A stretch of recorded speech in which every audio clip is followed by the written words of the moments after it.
So the truth is, though, after we launched, we, the entrepreneurs, thought, oh, wow, it's going to be so popular. Everyone's going to love Shazam. They're all going to tell their friends, and their friends are going to go crazy, and they're going to tell more friends, and we're going to have millions of users. But actually, it didn't happen. We launched in 2002, and we had almost no users.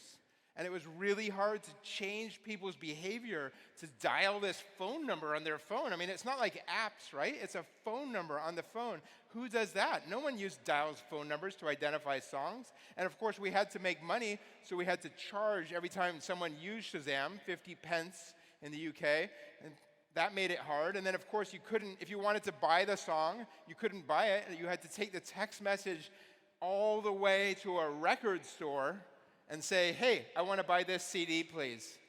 I mean, that's difficult, right? So we had barely any users. And as a result, we almost went bankrupt. We struggled. We literally laid off some of our employees. We really struggled, not for 1 year, not for 2 years, not for 3 years, but for 6 years, because that's how long it is between when we launched in 2002 and when the App Store of the iPhone came out in 2008, 6 years. And I can tell you, anyone running a business, ask them what it's like to have a bad year. Then ask them what it's like to have 2 bad years or 3 bad years, and they'll tell you it's horrific. But 6 years of barely staying alive was really, really hard.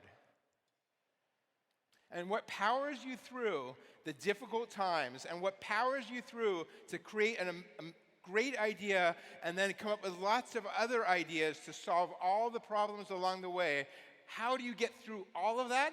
It's not just the curiosity, it's also connecting to your emotions, making it personal. And we, the 4 co-founders of Shazam, we cared so deeply about our dream. And so did all the early employees that joined Shazam. We all cared deeply. We wanted to make something amazing. And we were so connected to the emotional aspect of creating this amazing thing that people would love. And there were times when the biggest companies in the world copied us and they were going to crush us. I was terrified that they would make us become irrelevant, put us out of business, because they're giant companies like Philips, Google, and Sony. Giant companies like Google putting it on every Android phone, Sony putting it on every Sony Ericsson phone. They're competing services, and they were going to crush us. But guess what? We won. We ended up with 90% market share. Woo! And now you all use Shazam. It feels so good. And why did we win? Because we cared so much. We cared so much about the name, the color, the speed. We built features like synchronized lyrics so that you could Shazam a song and then see the lyrics that match up with the music that you're hearing at the same time. Offline Shazam so that you can take it into an underground nightclub where there's no cellular coverage, but when you come out, it still tells you what the songs were that you Shazammed. Auto Shazam, where you can hold Shazam button down, and then it will Shazam all night long and tell you everything you heard that night. Discovery charts, where you see the charts, not for just Turkey, but even the charts for Istanbul. You see the charts by locality, what people are Shazamming.